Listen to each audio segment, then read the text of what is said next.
Mihat Thina Hatpikhraba Rishikanta Mingda Ginminthang Haokip Haplakpa Taraina Loude. Manipur Lengaki Commissioner cum Secretary Home and Asok Kumar na tha asigi tang kunhumdoida press to thokpa cherol amada kuki khulai paiba singna Mihat Thina Hatpikhraba mayang langbam Rishikanta Singhi atopa maming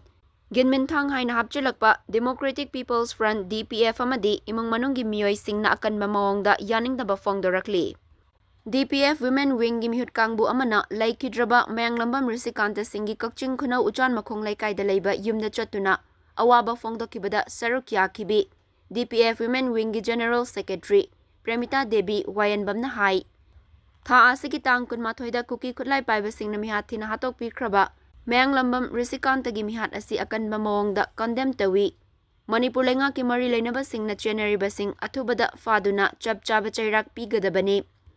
Lamdam asida chatnadaba mawongda Manipur lengaki Commissioner cum Secretary Home na thokpa cherol amada laikidraba Rishikanta bu atopa maming Ginminthang haina hapchilakpa asi Taraina Loude ngamloi. Thawang asi aranbani haina mari leinaba singna sengdorakadabani haiki. Rishikanta bu Mihat Thina Hatpikhrabadagi imung manungna thengnariba awaba adu DPF na susaruk yazari haina Premita Devi na makatana fongdokhi.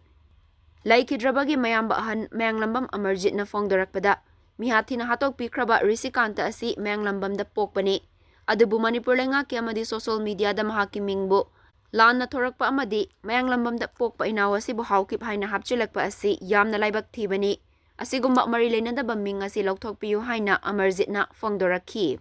Koigi mayangbam Rishikanta hairibasi mayang lambam Rishikanta hairiba masagi adharda laijaraba maming asibu aikoigi Ginminthang Haokip aina mingtholak ama napsanbirakpase yaningba yaba pamjade yaba ngamjaroi haiba wafamse miyamda thamjare ngasi Rishikanta laigidabaga mari leinana Rishikanta gi yumda aikoi awaba saruk yaba lengjarakli loinana imung manunggi wakhalol laujaraba matungda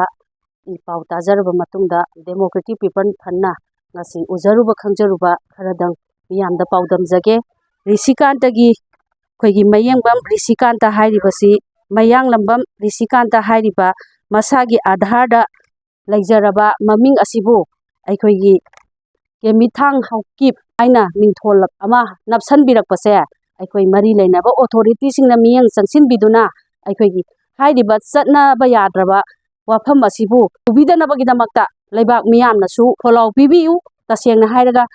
aikoigi Manipur maitai haiba kanosida chatnabida leitraba wafam asibu koigi adharda maming paksanduna koigi khabargi thongda haibirakpa haibase aikoi Democratic People Fund ki women phalamoina yaningba yaba pamjade yaba ngamjaroi haiba wafamse miyamda thamjare nang paase maase wafam kalsing kono sam khone kai mali sabu jumayang adu social media gi seven khali matuna mali baje khoi ga yaje munge nauje akoi yumsida tasing mayang ba oina tasing poksebu nau sumaina social media da ke bi sumaina Ginminthang haina mabu pati magi minga elas haina pati baje asi akoi yaje munge asi da thokpiyu ha media gi thongni ko khone jo haijari ko jamna ko bena jo khone haijari